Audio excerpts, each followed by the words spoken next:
This is another iRaw podcast. There's 26 billion chickens. These chickens are fueling our labour, they're fueling our work, they're fueling that, like the building of the city, the acts of the city through humans eating chickens. So the commercial farm, even though it's not in the city, is part of that urban metabolism because it's producing the food on which the city is produced.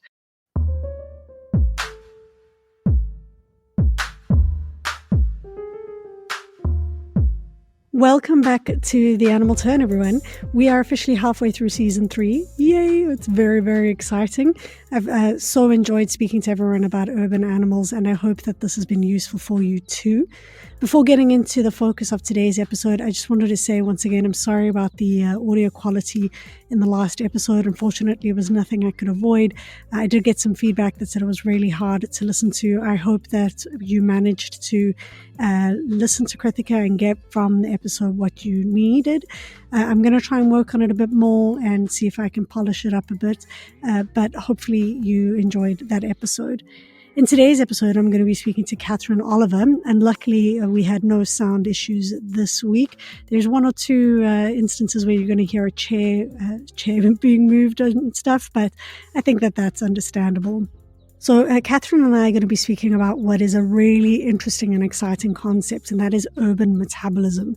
Now, I've seen the word metabolism floating around all over the place, and I think I know what it means, but speaking to Catherine really helped me to kind of get a better sense of why and how metabolism could be used to not only understand cities, but understand animal relationships with cities. So Catherine is a postdoctoral researcher currently working on an ERC-funded project, Urban Ecologies, at the University of Cambridge, where she is working on urban backyard chickens and chicken keepers in London. Her monograph, Veganism, Animals and the Archives, is coming out soon with Routledge in August, so keep your eyes open for that. She's also a Wiley Royal Geographical Society Digital Archives Fellow, researching animals as collaborators and workers in geographical knowledge production. Catherine's other research is in feminist geographies, notably on disbelonging, precarity, and the reproduction of neoliberal hierarchies at academic conferences. We have a really, really great conversation, as you can tell by the length of this episode. It's slightly longer than normal, but we just couldn't stop. The little interesting bits and pieces just kept going and going, so I hope you enjoy the conversation too.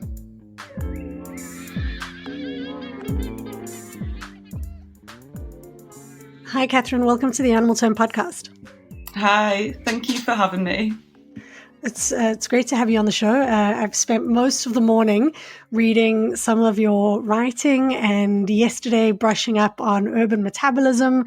And I've got to say, it's been an absolute delight to read your blog posts and your articles. You're a great writer, so I'm really looking forward to talking to you today. Could you perhaps tell us a little bit about yourself and how you came to be where you are?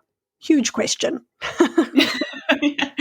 Thank you so much for your kind words and for reading those articles. You might be able to remember them better than I do. So yeah, I'm a geographer. I studied my undergraduate, master's, and PhD in geography, and I started thinking about animals when I became vegan, basically. So I became vegan in 2013. So this was in the final year of my undergraduate degree. And I became vegan after I watched Earthlings, which in itself is now I see as kind of a problematic film. But at the time, it was kind of really shocked me. Mm-hmm. And I went vegan overnight. I was vegetarian before that. You went vegan overnight? Wow. Yeah, but I was vegetarian, so I'd been brought up vegetarian. And I'd always been a kind of animal-y person. So I sort of have an affinity for animals, a lot of empathy. Really, really, love animals. But then when I saw Earthlings, I thought, well, this has just completely undermined my sense of myself as someone who was doing the right thing by animals. And so I became vegan. And at the time, I was also doing my undergraduate degree. And my then future PhD supervisor, my now past PhD supervisor, was leading a module on mediated geographies. So she was teaching us about the screen, media, films. And so I wrote an essay on kind of vegan media and vegan media geographies. And that's how it started. I sort of didn't know before that geography or academia could be a space for these ideas and to work with these ideas. And that really opened my eyes, and that put me on the path towards my PhD on veganism. And my PhD was all kinds of sort of happened by taking opportunities. So I had a plan for my PhD, and any PhD listeners you have might relate to this. I had a plan for my PhD, and my research did not end up looking anything like that plan. That never happens to PhD students. Never. I say this from first-hand experience. I came in knowing exactly what I was going to do, and that's what I'm doing. I'd love to meet someone who actually did. So I took an opportunity to work in the British Library during the towards the first year, the end of the first year of my PhD, in the archives of Richard Ryder, who people might know from coining the term speciesism in Singer's Animal Liberation and being part of that Oxford group of thinkers. So I took this opportunity, having never done historical research before, and ended up incorporating a lot of the archive into my PhD research, as well as doing the kind of project that I was doing at the library. That took me down this kind of historical route that, you can bring history into geography, and you can look at things very differently. Animal history in particular is an absolutely fascinating field that I feel very lucky to have had my eyes open to. And so when I left the archives in 2017, I felt like I'd been quite disconnected from animals themselves. So I was commuting back and forth between Birmingham and London, which is about a 2-hour train each way. So I wasn't spending a lot of time with I wasn't spending a lot of time with animals or with my companion animals who live with my parents, which is like 2 hours in the other direction. That's like 2 hours north of Birmingham. So I just so happened that when I left the archives, my mum decided to rescue some ex-commercial hens. She had this coop, and it was about a week after. It was a really strange timing coincidence. She got a call basically they live in the countryside. So she got a call and was like, we've got some chickens. If you want some, come and get them now. So she went and got these 6 chickens. And so then wow. That was never planned either. And so I started to get to know these chickens, write about these chickens, think about these chickens. And they became such a kind of fundamental part of what I was thinking about and how I was thinking about animals, that they became kind of a substantial part of my PhD research. And the main bit, the middle bit of my PhD research was interviews with vegans, which is the bit I meant to do. And so I did also do that bit. But then the chickens were the kind of bit that really, really took me. I was really interested in the chickens. And I guess that's also the part that led me into the research I'm doing now on urban chickens. So I guess that's kind of how I got here. What a fascinating story. I never even thought of the idea of screen geographies and how that navigates, because veganism is also shown in a very particular way on the screen, right? From just constant jabs at vegans in mainstream films to just how, I guess, mainstream in some respect veganism has become in some documentaries as well, and the kind of narratives that are used when thinking about food and health and what types of bodies are associated with eating a vegan diet. Like, everyone thinks that when you're a vegan, you're super healthy and you're super unhealthy at exactly the same time.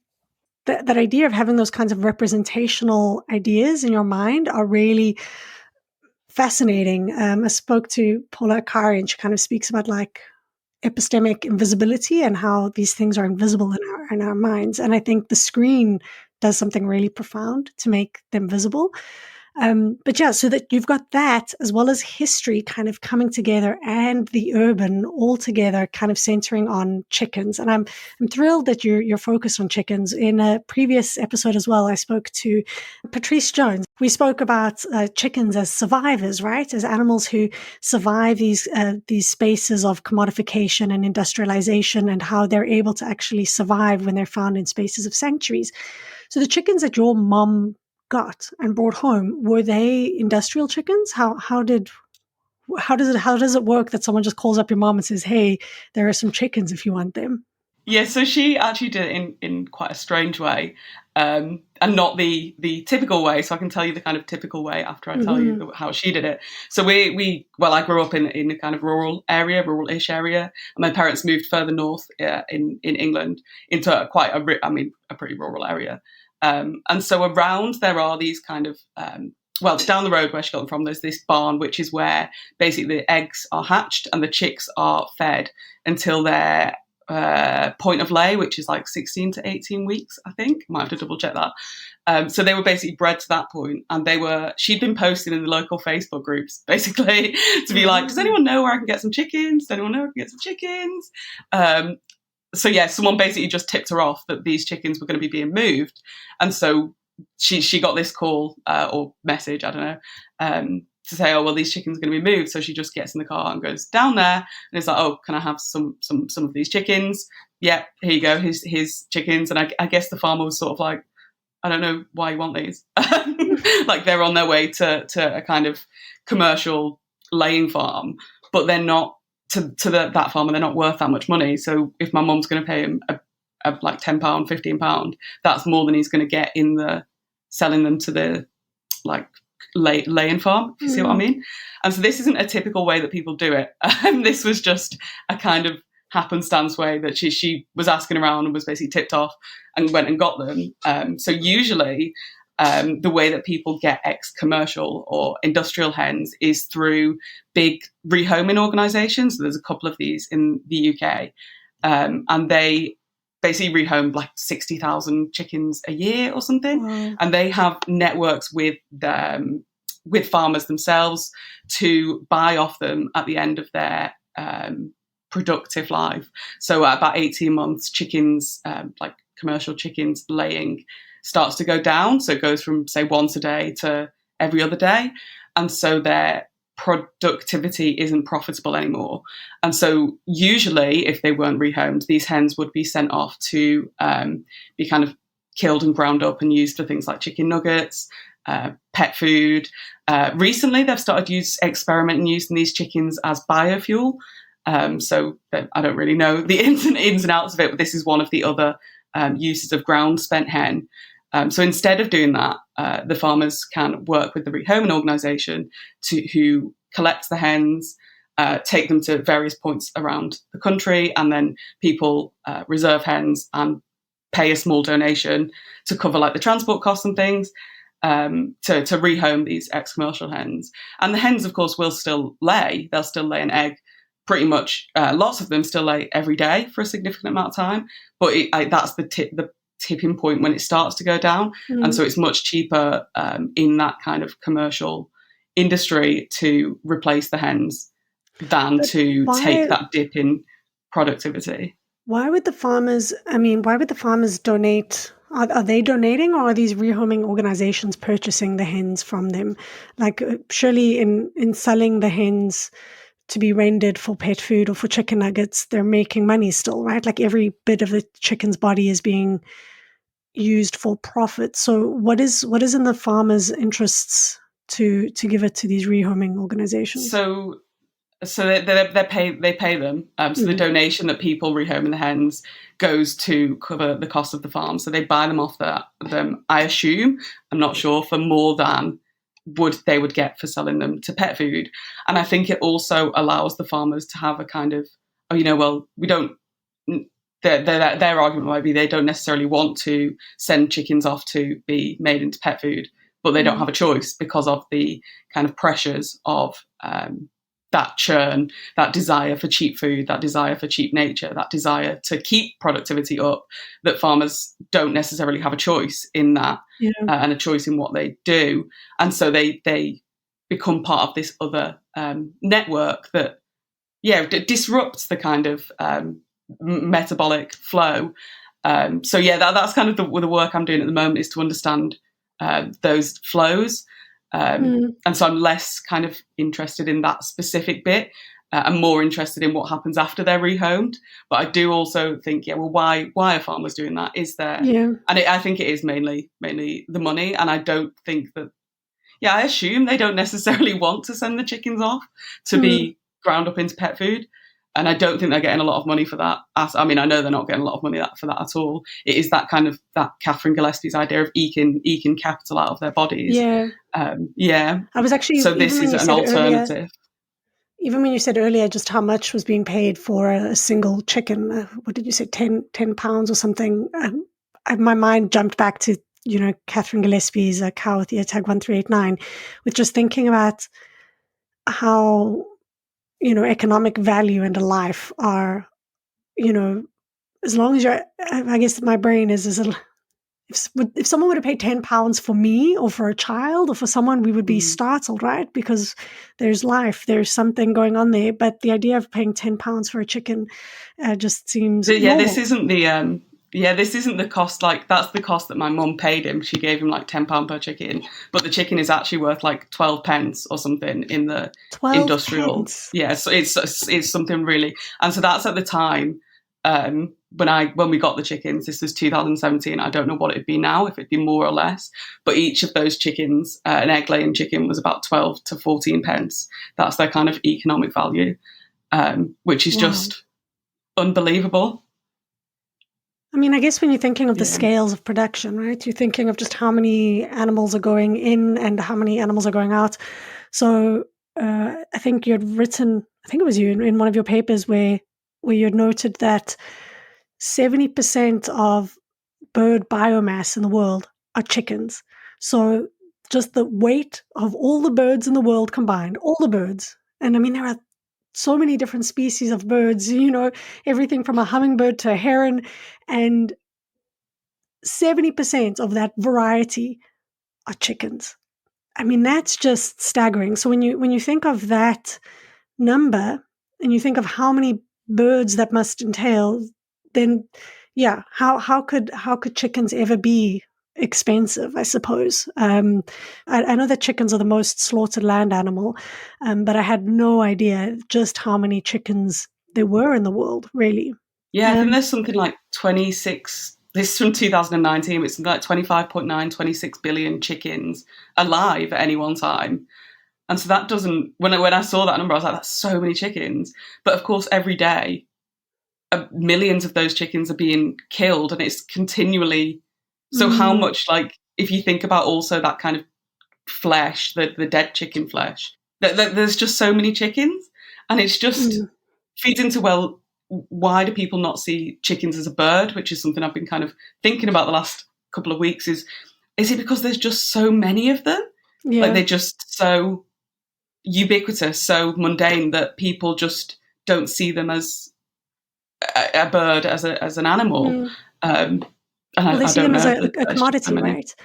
And like you said, that the aggregates of those numbers, if you consider how many are killed on a day-to-day basis, not even thinking about the chicks that constitute, that are part of that, you start adding up those daily numbers of chickens that are killed constantly over a period of time.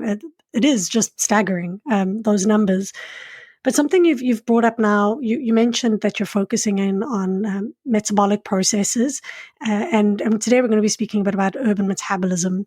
So perhaps we could switch now, because we've spoken about reproduction and waste, but maybe we could talk a little bit about what we mean when we talk about urban metabolism, because I've got a very, I think, basic idea of what metabolism is, right? Anyone who's looked a little bit at their love handles and thought, oh, I wish I had a faster metabolism, probably has an inkling of an idea of what metabolism is. So I'm assuming here when at least in relation to my body, it's how quickly my body uses energy, right? So what are we talking about when we say urban metabolism? Yeah, so I think it's really interesting, and I think I might have said this urban metabolism idea is something that I've been working with on the Urban Ecologies project that I joined last July. So working with urban metabolisms, I still feel pretty new to me, but I think the concept is absolutely fascinating, and it works on two registers. So a kind of very basic or simplified definition of urban metabolism would be all of the fuel, materials, commodities, food, energy that goes into a city's inhabitants to work, live, play, all those things. So it includes the construction and the expansion of the city and the city's kind of daily churn, but it's also the waste of the city. And so this metabolism works on this one level of the urban metabolism, which there's a kind of Marxist reading of it, and then there's also this metabolism as a biological, physiological, chemical process of the body. And so these are working at kind of metaphorical levels and kind of actual levels. So if I understand you correctly now, what you're saying is on the one level, when we say urban metabolism, we're viewing the urban, or whichever city we're looking at, as having its own distinct metabolism, its own distinct way of bringing in resources, aka food, or whatever it needs to function, right? So I guess my metabolism needs more than just food. It needs like the nutrients in those food, but it also needs air and water and all of those things. So if I understand you correctly, on the one level, you're saying that if we consider the whole city, an entire city, London for you or Kingston for me or Cambridge or wherever it is, those distinct urban areas have a distinctive metabolism in terms of what they consume, what they bring in, and what they churn out.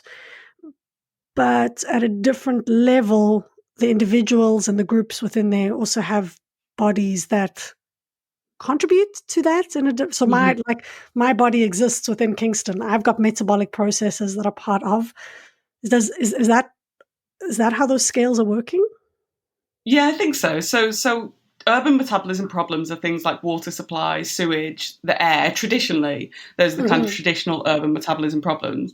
And there's kind of a series of different theorizations of urban metabolism. And the first one theorized is a kind of closed ecological system of inputs and outputs, inputs, transformations, outputs. And then this is developed with things like urban political ecology to actually say, well, where do those inputs and outputs end? Where does the city end? Where does the urban end? The urban isn't a kind of closed system. It's connected to, everywhere. And then it's like, well, those cities aren't isolated. They're also connected globally. So do you then contain that within a kind of global planetary urbanization? Does that then account for, can you have that kind of global urban metabolism?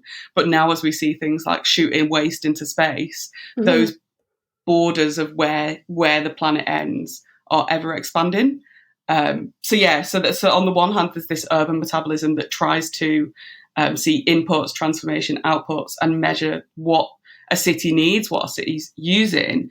And this works quite well with that kind of metabolism as a physiological process, as a kind of a body eating, a body consuming, transforming, processing. And so on that side of things, the kind of connections between urban metabolism and actual metabolism, Hannah Landecker theorized this through post-industrial metabolism. And so she looks at the ways, and I'm going to try and get this right, but it might not be entirely remembered correctly. But as I understand it, she theorizes industrial metabolism as a kind of input, and then there's a kind of factory metabolism, and this is in the body, in the human body. So the idea of industrial metabolism is read into the kind of bodily processes of how we're understanding human metabolism as a kind of input and a factory system output, and that's the kind of traditional or the earliest understanding of like human metabolism. So that's the kind of traditional understanding of metabolism in the human body. And so then over the 20th century, with experiments with human nutrition, which are really actually closely aligned with experiments on chickens' metabolism. So chickens were at this time like the most experimented on animal in nutritional science. So a lot of our nutritional knowledge comes from chickens. So through this kind of 20th century, we now understand a post-industrial metabolism as it isn't we just eat a transformation and then output, but actually our body stores certain things that we eat for longer, for more and less time. And so I'm not obviously a biologist, so I'm not going to be able to explain this in the most detailed way. So we don't just eat, transform and output, but we store some things. We keep some vitamins we can't keep, like we can't maintain some vitamins, but we can keep kind of stores and signals within our bodies. And so that understanding really changes then how we think about a city or an urban metabolism also as not just in, transform and out. And so I'm still trying to work out how these two things sit together. But I think that it's a really interesting kind of question of, well, what is an urban metabolism? If it is a measure of those flows, or actually is it a metaphor, or is it something else, or is it both? It is interesting to think through, because, my body definitely keeps some, like I mentioned, the love handles. My body definitely keeps some of those nutrients. I wish it was as easy as throw a pizza and some ice cream in my face and it just disappears. But alas, it does not just have an output. Some of it definitely sticks. So, sorry. Obviously, I'm feeling a bit loopy today, but in thinking about the urban, I like what you said there in terms of thinking through, is it a metaphor, or are we speaking about material processes, or are we speaking about both? And I think this is where metabolism is really an interesting concept, because it is quite generative, I think, in terms of you could do a discursive analysis in terms of how we've come to understand bodies, like you were speaking about earlier with some industrial ideas, how we've begun to think of bodies as factories with inputs and outputs. But you could also think of the urban materially in terms of water and air and food and nutrients that go in, and what emerges of that, right? CO2, greenhouse gases. These are conversations we're having now. And I think metabolism is a really nice fulcrum point for thinking through what are really complicated ideas of how cities consume and what that responsibility is. For me, sometimes what's missing in these conversations is responsibility. I mean, urban areas are clearly big sites of consumption. And once you recognize what those outputs are in terms of how a city consumes, what is then the responsibility of that city? And I suppose that's more of a political question. But now when we think about animals, so you had said there, chickens were central to thinking through nutrition and what we learned about nutrition. Perhaps you could tell us a little bit about that, and then maybe also how animals form part of these ideas of urban metabolism.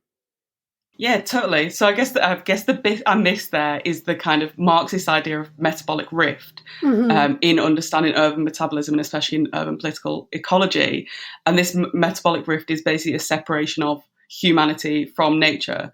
So it's that very traditional geographical ideas of how has humanity or society been separated from nature, and to understand those kind of through capitalism, obviously, and the kind of commodification of nature is that. That's the kind of other side of metabolism is rifted or shifted, that relationship of consumption. So the chicken in nutrition, I guess the reason is that the chicken is quite small, and so they're quite easy to work with. But yeah, in the early 20th century, when they began these kind of experiments on human nutrition, chickens have quite similar, I guess. What's the word I'm looking for? Like metabolic processes to I don't know where I was going. Yeah, it's kind of metabolic processes to humans. And so the chicken was experimented on to understand human nutrition. And this is what I think we wrote in that More Than Human Experiments with Chicken Metabolism piece. We were trying to understand how and why. And so this kind of history of experimenting on chickens to understand what a chicken needs and what a human needs, these two histories of agricultural science and human nutritional science kind of developed side by side. And so the reason that chickens become interested is not only because they are doing this kind of, so we have the broiler chicken and we have the layer chicken. And so this is quite an important distinction in thinking about metabolism and nutrition. So a broiler chicken is obviously bred to grow big and to be fleshy, and to have, to be big and fleshy, and to eat and eat and eat and get bigger fast, and to get as big as possible, as fast as possible. Whereas for a laying chicken, that's slightly different. So the laying chicken is bred to produce as many eggs as possible, and so their metabolic labor is to reproduce, but also, as in these kind of experiments with chicken metabolism, the egg is kind of rudimentary. It's kind of strange because you think it's technologically advanced, but on the same hand, it's not that. It's quite rudimentary. So if a chicken eats more of a particular kind of vitamin, there will be more of that vitamin in its in their eggs that they lay. Mm-hmm. So one of the experiments was with vitamin D. So they fed supplements, vitamin D supplements, to laying hens, pellets like diets, and their eggs then have more vitamin D when they lay them. And this can happen with like omega-3 as well, and a couple of other things. And so it makes it, when humans are eating those eggs, they're getting more of those vitamins, but through the chicken's metabolic labor, those vitamins are easier to absorb than if to the human body than if they were like the supplements were given to us directly. So these chickens are transforming material because they're an animal, it's because they have similar needs in their food to humans, that this is that then becomes easier for a human body to absorb. Yeah. So then we become really, we're really entangled in each other's not only lives and spaces, but in each other's cellular kind of biological makeup. Chickens are doing this labor for us to be able to eat. If we eat eggs, of course, so that to be more easily absorbed. And so this can kind of attend to problems of undernutrition, overnutrition, but with lack of vitamins. This is the kind of use of chicken metabolisms. Over the last century. Well, that's really, it's fascinating to think through what the implications are of that, because you think of how health discourses around eggs or chicken eggs have proliferated, right? You need to eat eggs because they're high in X or they're high in Y, but actually they could be high in those because of, what is it being actively fed to them, so that they're high in that. Similar to how I guess you would fortify bread, instead of using an oven, you're actually using the chicken's body to fortify a product, but for human consumption, not necessarily thinking about the chicken's own metabolic needs. So that really, I think, helps me to understand kind of these different scales of what you're talking about. On the one hand, you've got a body that is literally turning something into something else. But on the other hand, you've got this bigger urban area. That is, to some extent, things that are coming in. But then I'm also thinking, in your paper, you spoke a little bit about waste. And we spoke in the beginning also about how many birds there are. And I think this is also part of the ecology, right? Where do the bodies go? So yes, and maybe is that part of the metabolism as well, as humans eat them and it's a constantly changing, evolving thing? Or is there more to it than that?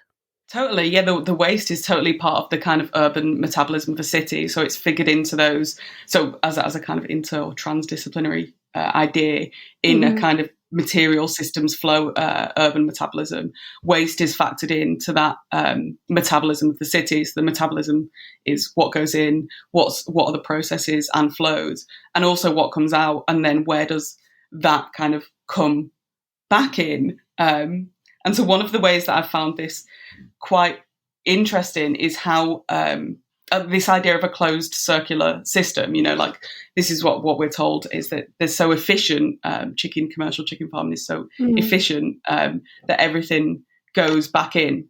So there's no waste.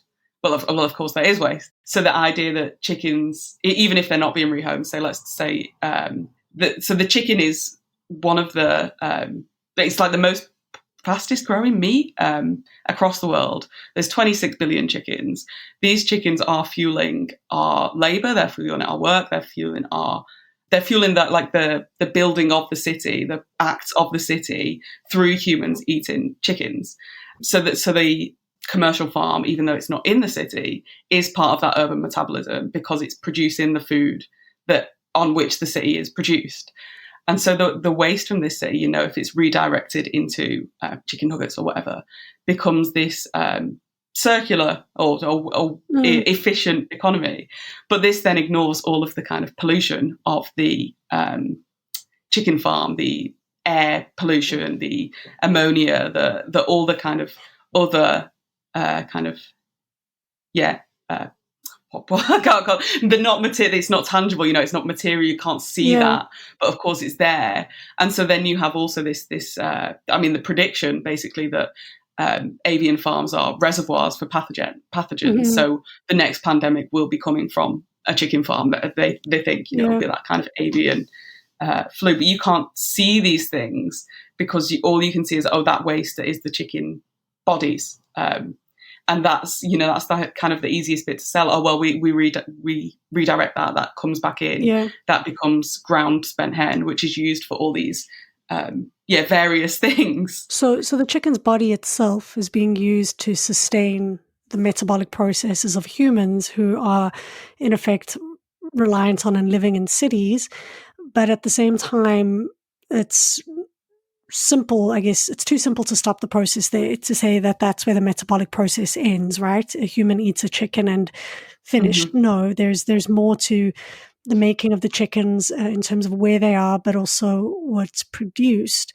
But why then use urban metabolism here as a concept instead of just urban ecology? Is this not just speaking at an ecological level, saying, okay, all of these different processes operate and function? Is it because the body is so central to analysis, or what is it that makes urban metabolism a particularly useful concept here for understanding some of these multi-species relationships? I think for me, it is in eating, and I've been absolutely fascinated by eating for a long time. And so it's not just the human eating the chicken, but what's the chicken eating? The chicken's eating these fortified feed, which is then eaten by the human. And then eating itself isn't just a material thing; it's a political thing, it's an ethical thing. It's so this kind of comes from the work of Annemarie Mol, who's just got a new book out called Eating in Theory, which I'm sort of working my way through. But she had an essay, I think it was in 2013, called I Eat an Apple. And in this essay, she basically talks through subjectivity in eating and how when a body eats, you're never in control of that eating. So there's always these processes going on within you that are totally out of your control. These processes of digestion, what is kept, what is flushed away, what is stored, what is not stored. And so she talks about in this apple, she in her youth, the Granny Smith apples that she used to eat came from Chile, and this was under Pinochet's regime. And so she says, even like 20 years later, 30 years later, whenever she was writing, when she eats an apple, she still finds this distasteful. She enjoy a Granny Smith apple because of the political meaning that she's consuming. So she kind of is. So she, on the one hand, she's got all these processes going on within her beyond her control, and then this kind of political distaste for it. And yet this idea that your stomach can be somewhere that transforms on a kind of cellular level, but you can make choices about what is in your kind of stomach. So liberation beginning in the stomach, which is an idea from kind of activists in, I guess, the 80s and 90s, that liberation can begin in the stomach. And so for me, that then really that kind of material process, that political process of eating, it moves across scales so well. What we're consuming, what we're metabolizing, what we choose to metabolize and not choose to metabolize is at once a choice and something beyond our control. And that's the bit where it's beyond our control kind of scales up to this idea of urban metabolism, what the city's eating, what the city's keeping, what the city's spitting out is not within our control. So I think it travels quite well. It scales quite well, the idea of metabolism. And for me, it is really that kind of eating. I just think it's fascinating. Yeah, because if you start to center, because so far we've really spoken, I think, about chickens and humans and how their metabolic processes are, I guess, entangled with one another, both politically, economically, and spatially, right? But I think that if you're foregrounding eating and what those metabolic processes tell us about relationships and about the urban, then this opens up a whole bunch of actors that you could consider, right? So if you were to now consider, I don't know, coyotes or raccoons using an urban metabolic lens, and this is now stepping outside of, I think, of the commercial realm of things, where yes, we've seen now, chickens are part of these industrial farms, humans eat them, it's part of this like capital process. But what would it mean to switch the focus of urban metabolism to look at wildlife, or to I don't know if you've ever given that some thought. Like how could this be used to understand the urban worlds of animals? Yeah, totally. Because I guess that's the thing, isn't it? Right. So if you have an urban metabolic idea, you're like, well, what are the inputs, outputs? Who are the actors? That's very much through an anthropocentric framework, and the animals come into that as eaten. But actually, the city's residents are dogs, cats, foxes, depending where you are, birds of all kinds, bugs, and so these animals are also part of the city. They're also eating, metabolizing, processing, outputting, digesting in the city. They are. This kind of idea of the more than human city isn't just they're there and they're also engaging in these processes. So what does it mean if we look at the city through the kind of wildlife's metabolism? And then I guess it comes with those histories of how what am I trying to say? Of which animals are in the city, right? So when we think of urban animals, we think, I don't know, traditionally, I guess, if you weren't someone interested in animals or you weren't someone interested in the urban, and someone said, oh, what do you think of urban animals? You'd be like, well, there aren't any animals in the city. Animals are for the countryside. But of course, that's not true. You know, like when I think of my time in the countryside versus in the city, I've seen way, way, way more animals and lived near and known way more wild animals in the city than I ever knew in the countryside. In a sense, the countryside is sort of devoid of those really close relationships with animals where you're kind of on top of each other and you get to know each other and you're like, oh, there's the badger, you know. And you get to recognise individual animals, not just species animals in the city. And so you have, but how did those, I guess what I'm trying to say is, how did those animals come to be urban animals? Are they choosing to be in the city, or were they overtaken by the expansion of the city? Or were they displaced, or do they come to the city to eat and then leave? And I think this is what's so interesting, because there's obviously so many different cities with so many different animals. And there was a documentary that I watched a couple of years ago, so I hope I don't misrepresent this because I did watch it a long time ago, about cities as nature's new wild. It was on the BBC. And so they had kind of a series of episodes. One was on urban animals who were residents, so they lived in the city, like foxes. I think otters was one of the case studies. I think and the some otters kind of in Singapore are quite famous. I think they come up. I think it was the otters in Singapore. Yeah. So they had this one episode on residents, and then they had one on commuters, which were animals kind of coming into the city, eating and leaving. And particularly this was brown bears, I think, in North America. Wow. And then the other one was the residents, commuters, and outcasts, I think was the third one.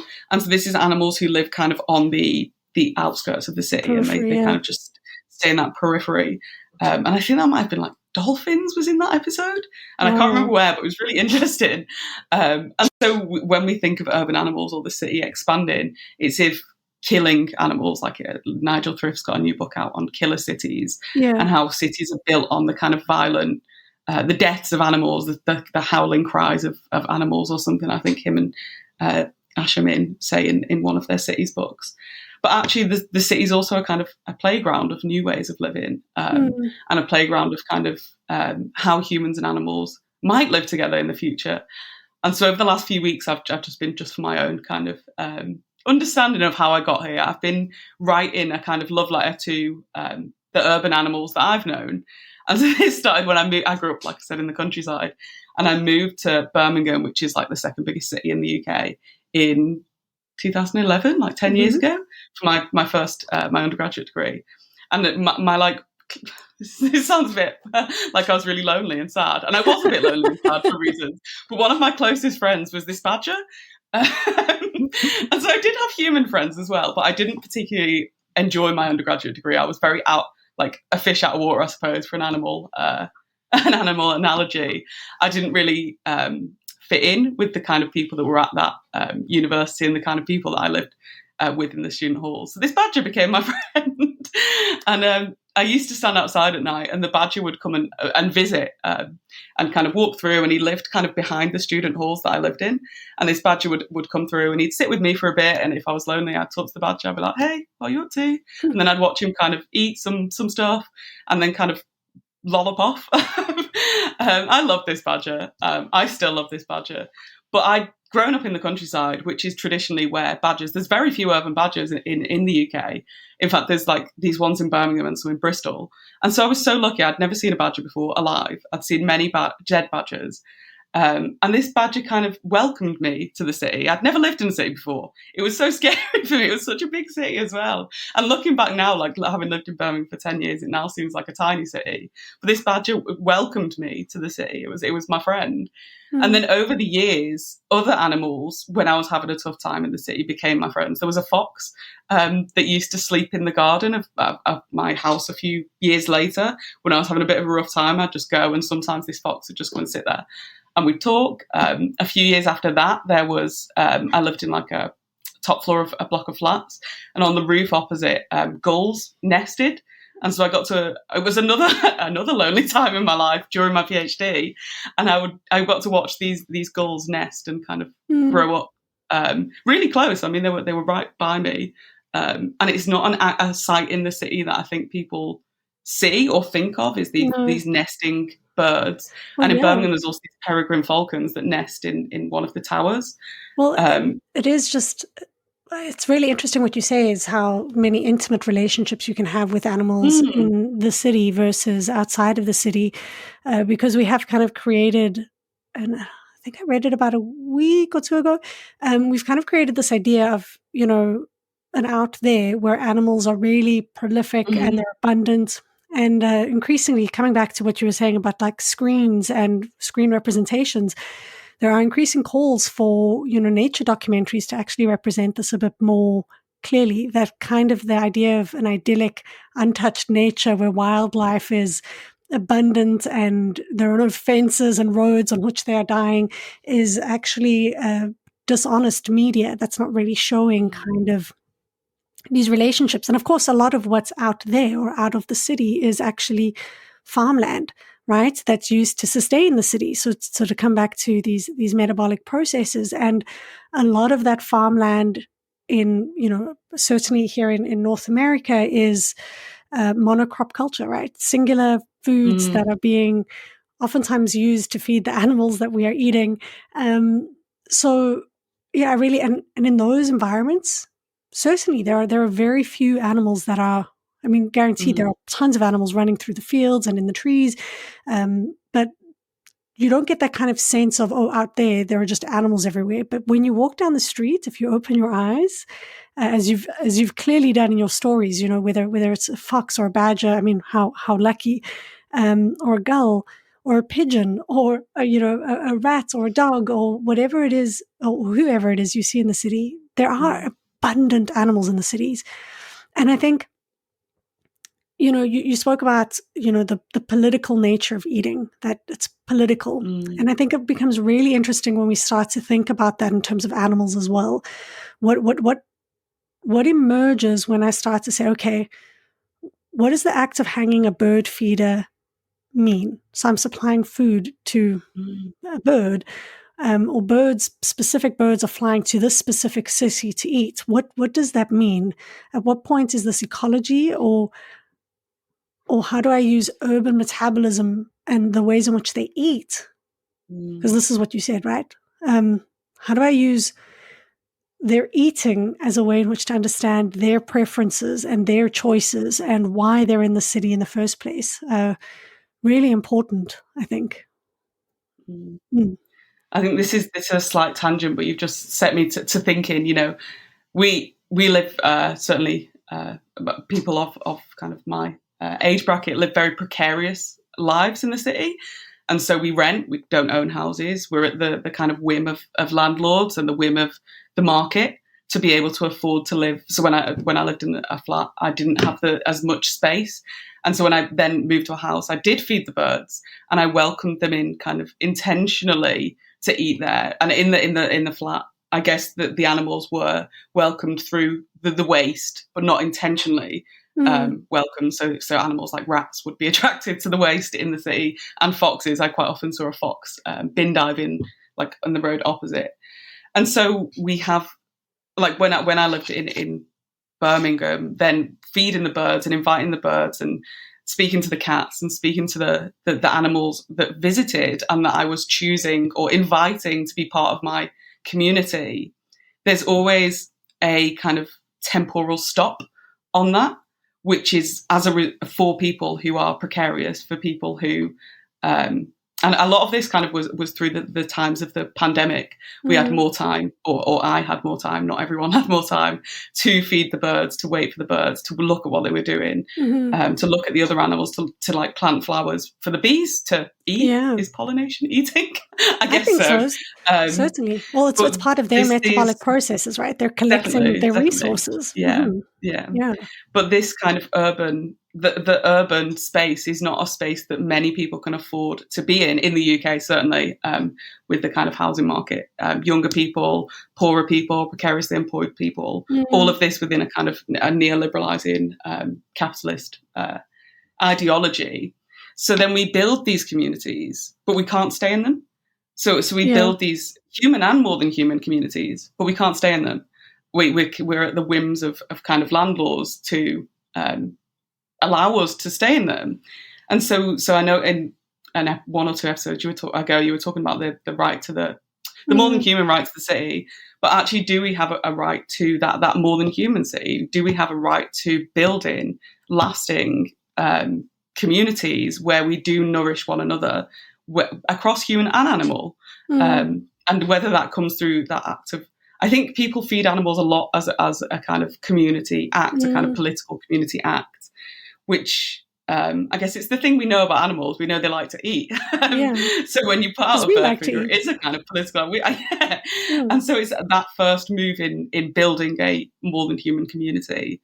But in the city and in the kind of neoliberal city, we don't have the lots of us don't have the kind of financial means to stay in that community. We jump around a lot. Like I think during my PhD, I moved, which was 5 years long. I moved house about 10 times. Wow. So even across the city, I mean, it was all in the same city, but the local communities of animals were so different that I never got to really live with them for a long time. And so then you live in this kind of feeling this kind of precarious life, which obviously then for me anyway, is another kind of empathy with the urban animal and with animals in their kind of precarity in the city. That's such a powerful idea. What did you say there? Do we have the right to even create a more than human space? Because, I think, just what a really powerful sentiment, because building community takes time, is what you're saying here, right? It takes time, it takes resources. It's one thing to say that we all eat, but who do we eat with? How are we eating? How is eating being enabled? What are the tensions with being able to eat? Feeding animals is not... It's also political, like you said. Some animals we readily accept that you'll feed, like birds, but then if you start feeding foxes, people might get upset with you. Why is it okay to feed one and not the other? How have these kinds of feeding relationships emerged, and what are the implications of engaging in them, right? To what extent is this paternalistic, where we say, okay, no, don't feed animals because then they become habituated to us and then it could be more dangerous for them, or do feed animals because their environments are disappearing, their access to food is disappearing.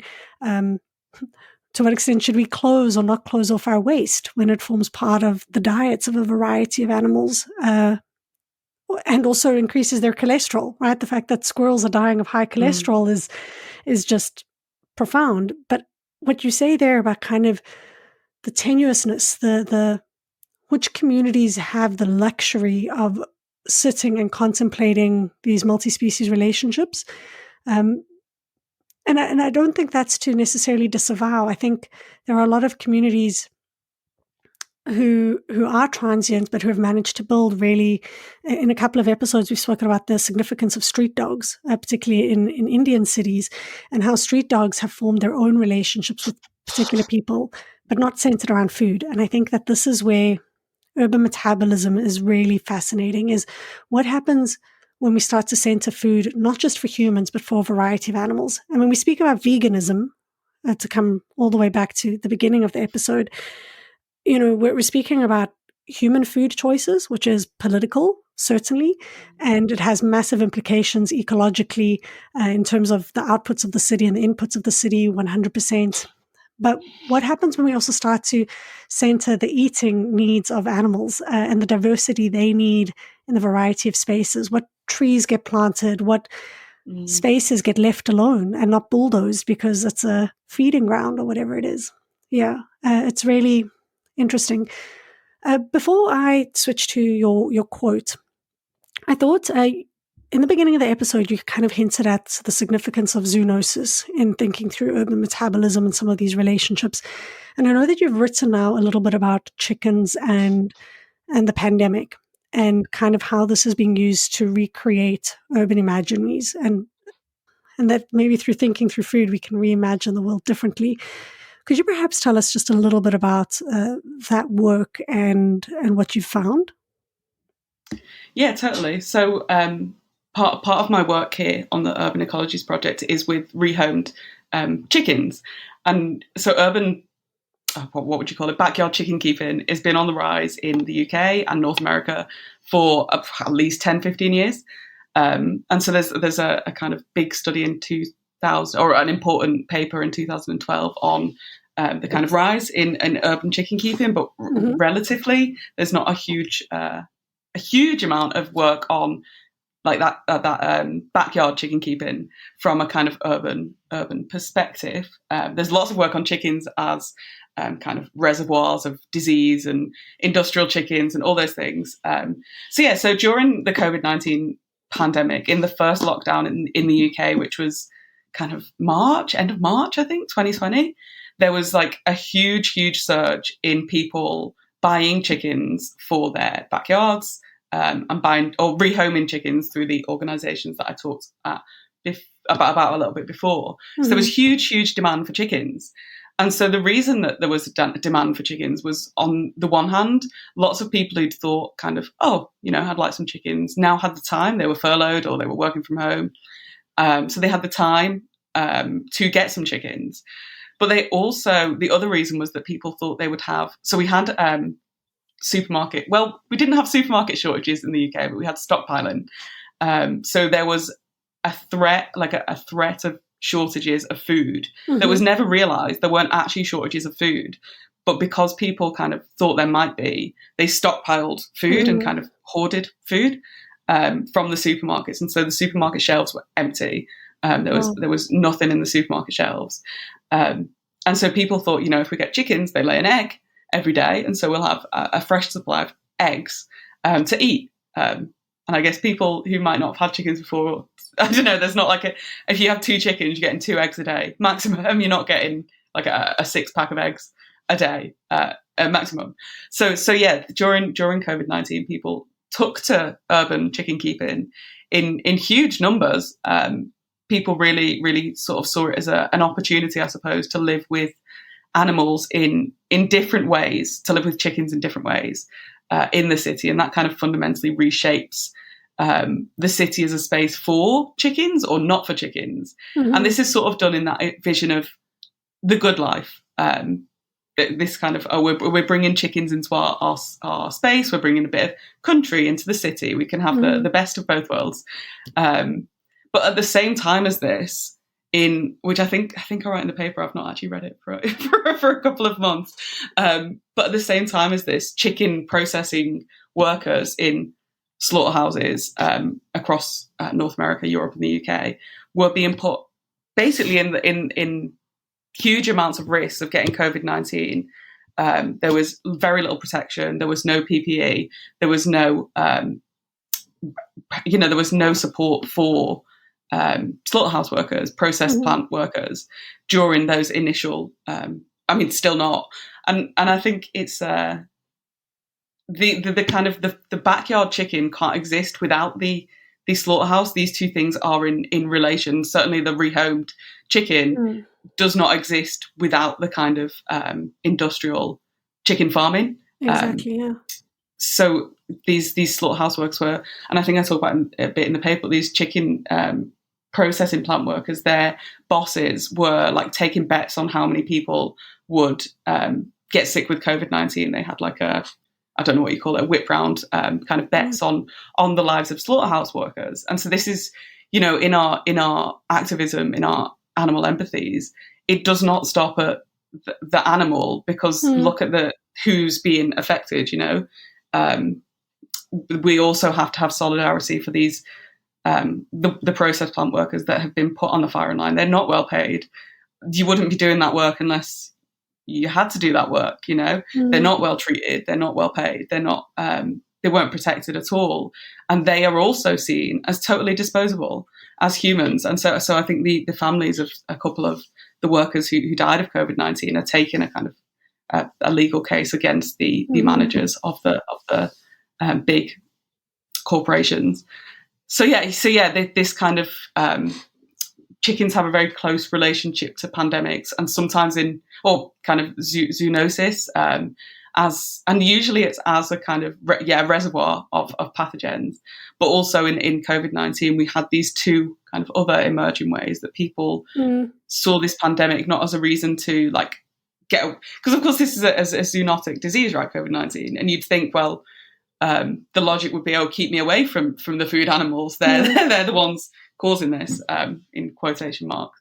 But actually, there was a real desire for people to get to know their food differently. To reconnect with their food in a different way.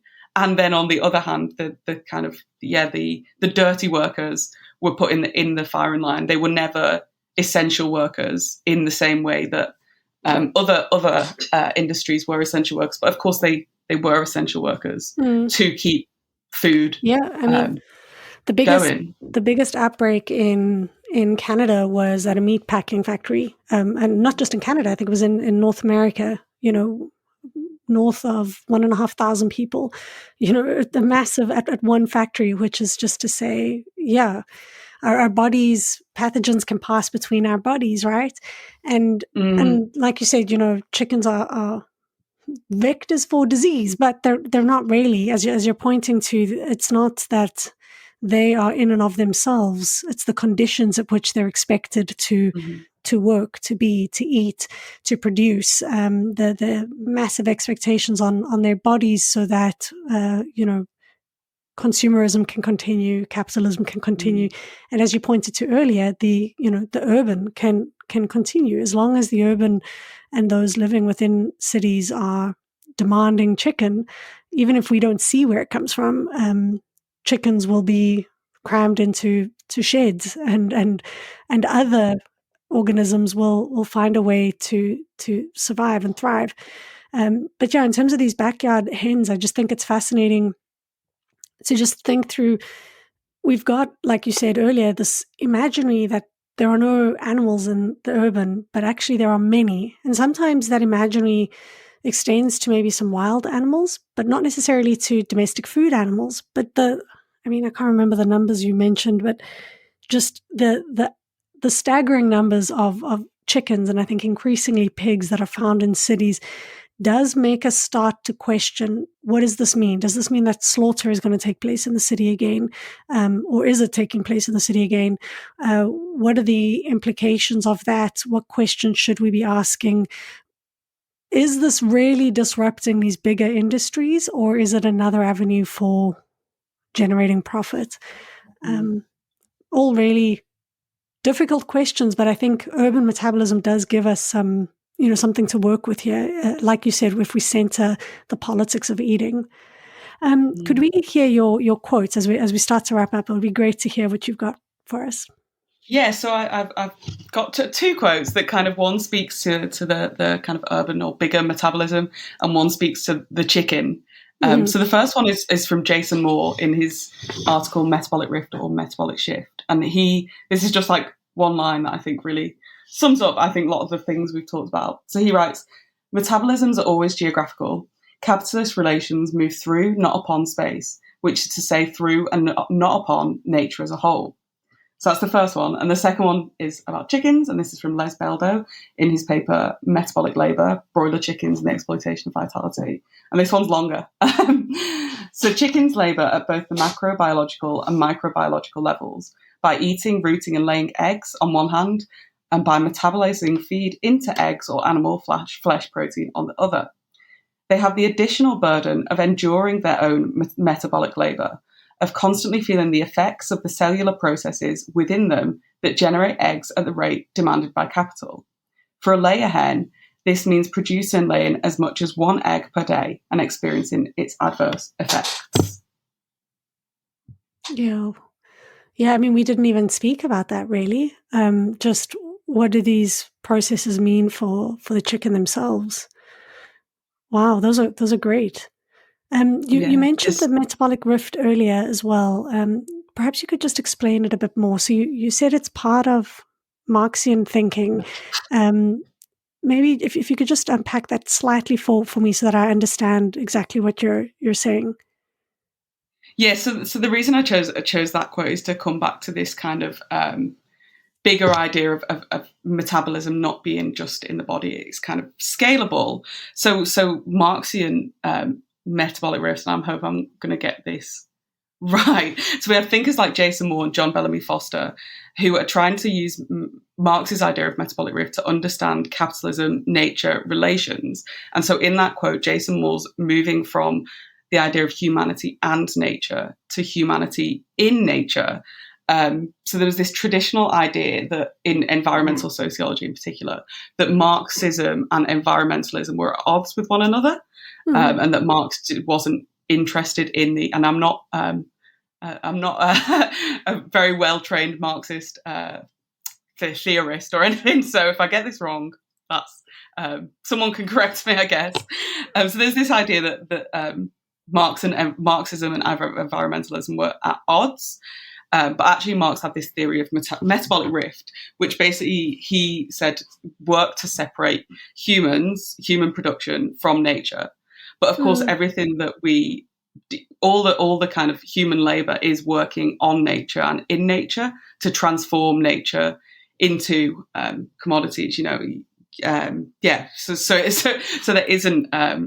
This rift is something that isn't actually there. It's to move humanity away from nature so that we can work on it and make it cheap. And so Jason Moore talks about making cheap nature, and making cheap nature, cheap food, cheap labor.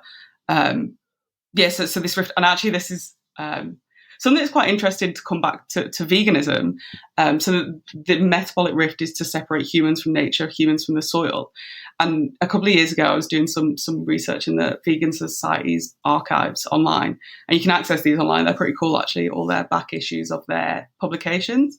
And in the earliest kind of founding members of the Vegan Society, so not the earliest vegans, but of that kind of organized group of the Vegan Society, were absolutely fascinated with soil and with the detriment to soil of animal agriculture, of our separation from soil and nature because of agriculture and animal agriculture separating us from working the land, from being part of the land.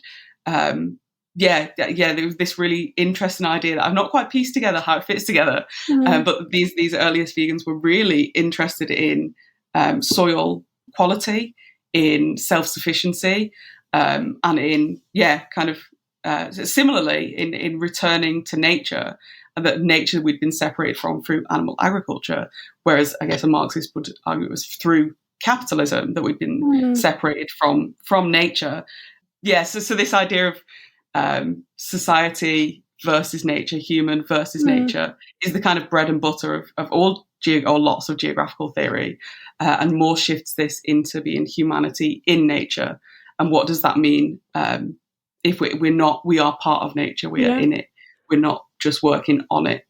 Yeah, and I love metabolism as a way of grounding us in that, right? Because we've spoken a lot about waste and expulsion, and what we're talking about here oftentimes is poo and food, and how is our eating and our pooping and our sweating and our living and our breathing connected, not just ecologically for the environment as a whole, but for us as societies, as communities. What does our eating and our pooing and our being mean, firstly, and whose eating and pooing matters, right? Like, I guess that's what it comes down to. And certainly I think the eating and pooing of the city matters, right? Everywhere matters, but the city in particular has just become such a big site of consumption that if we're not looking at who and how people and animals are consuming in them, I think we're missing a big conversation. So I really love that. Metabolic Rift kind of brings these together, but metabolism in general is a really generative idea. So thank you so much for sharing your insights with me today. I'm really excited about this. I guess it's also sometimes difficult to not think, like when I'm eating, I'm not thinking about my metabolism, right? I guess to harken back to my love handles, I might be thinking, oh, is this going to carry on with the love handles? But I'm not really thinking about those internal processes. I'm just thinking about, oh, I'm hungry and I'm going to eat. And I think what this form of analysis that you're talking about here highlights is both, like you said, the scalar, like the geography. It highlights both what's going on inside, the small processes, the gut, the bacteria, all of those things, but that you can scale that up to a global scale as well in terms of considering how these are connected. It can seem overwhelming, but it's also really just exceedingly exciting. All right. Totally. And I guess the other thing is we're in this kind of urbanizing age. So as it's relatively soon, right, that most of the world are going to live in cities. So that's why this becomes particularly important in well, where's going next if we're living in this urbanizing age? But how do we understand the cities? And we're going to have however many mega cities and, all these things. And then the kind of this idea of actually in these kind of through capitalism's demands on our time, that those kind of precarity that we talked a little bit about earlier, the separation from land, we don't have the space to plant, grow food for most of us all the time.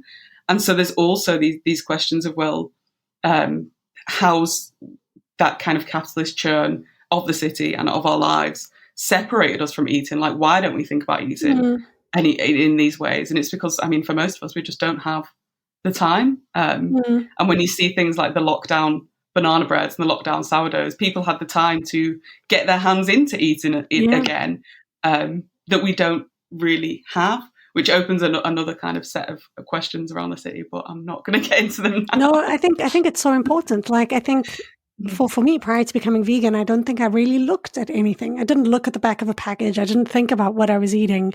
And there was, in the political shift, there was an awareness, not just to, now I'm far more aware of a variety of different issues with relation to my food, not just animals. And that kind of awareness that being made to pause a little bit when I'm in the store. I'm the one standing in the aisle, flipping the package over and looking at the ingredients. Like, it takes me a lot longer than, now once you know what you can buy, it's one thing. But in the early days, it was definitely a massive process of learning, which when you're busy and you don't know what to look for, you might just not think of it. And sorry, I'll let you go in a second.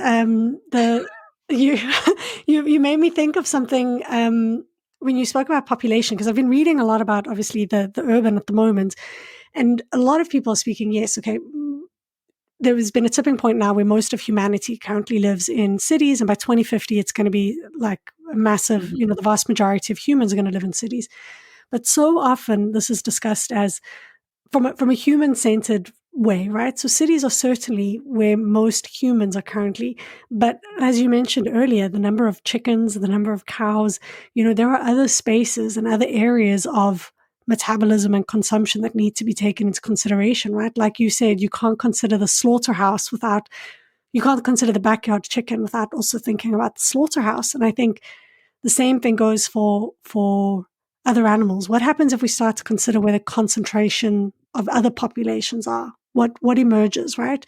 If we start to think about what are chickens eating, and we start from the urban metabolism not the urban metabolism, the factory metabolism, and obviously the urban will be implicated therein, but we always tend to just privilege, I think, the growth of human populations in thinking about the year 2050.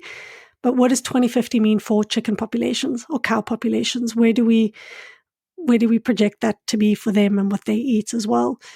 Anyway, I could go on forever. I'm sorry. Like in my editing of these latest episodes, I'm realizing I'm just like speaking and blabbering on and asking like 12 questions at once. I imagine I imagine I would not want to be interviewed by me because I'd just be like, Bola, you asked me 5 questions. That's too much. Okay, let me take a moment to say thank you so much for being on the show. Before you go, could you tell us a little bit about where people can find you, what you're currently working on, and maybe some contact information if you're on Twitter or anything like that? Yeah, thank you so much for having me, first of all. It's been really nice. And as I kind of work these ideas out, it's really nice to talk to you and kind of get those questions actually and be like, I don't know. I'm sorry for any ramblings. They were entirely on me. You did not need to apologize to me about ramblings. Come on. I mean, my ramblings. Yeah, so you can find some writing and some more about my project on my website, which is catherinecmoliver.wordpress.com. I've got a profile on the University of Cambridge's website. You can find by Googling Catherine Oliver.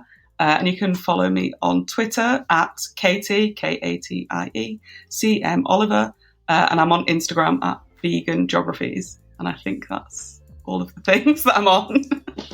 Awesome. Well, thank you so much for joining me today. It's been a really wonderful conversation, and I hope that we can keep talking more in future. Yeah, thank you so much.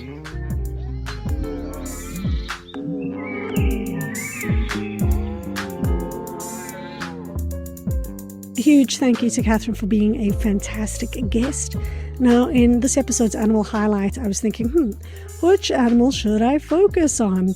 And of course, there was only one answer to that question, and that is the chicken or chickens. Now, in preparing for this highlight, I was really trying to find a cool quote or excerpt that spoke a bit to chickens and their ways of living in the world. And actually, the more I searched and looked for chickens in the city, the more I was just coming up with images of chickens being eaten, chickens being farmed, chickens being sold and butchered in markets. And that wasn't what I wanted to focus on here. Here, I wanted to highlight how amazing and awesome chickens are.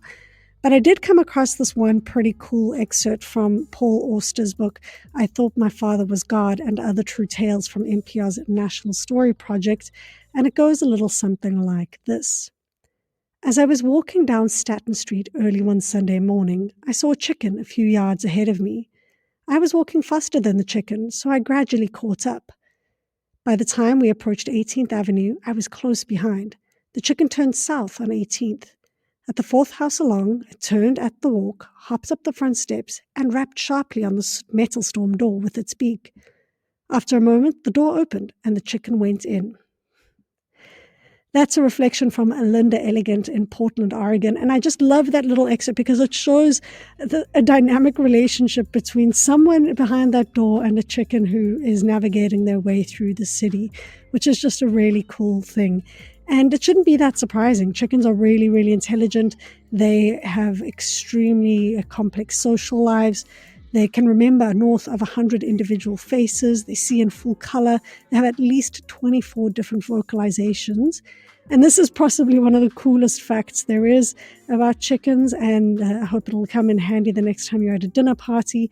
Chickens are the closest living relative to T-Rex, to the mighty T-Rex. Chickens also, of course, really enjoy dust baths and are excellent mothers, and they can live to be 11 years old. They're often killed only at about 40 days in industrial operations, but they can live long, complex, and beautiful lives. So the next time you see a chicken in the city or a picture of a chicken in the city, maybe stop to give them some thoughts and to think of their long histories and how incredible and amazing they are. All right, that's it, everybody. Once again, a huge thank you to Catherine for being an amazing guest, to Animals in Philosophy, Politics, Law and Ethics Apple for sponsoring this episode, to Jeremy John for the logo, and Gordon Clark for the bed music. This is The Animal Turn with me, Claudia Hurtenfelder.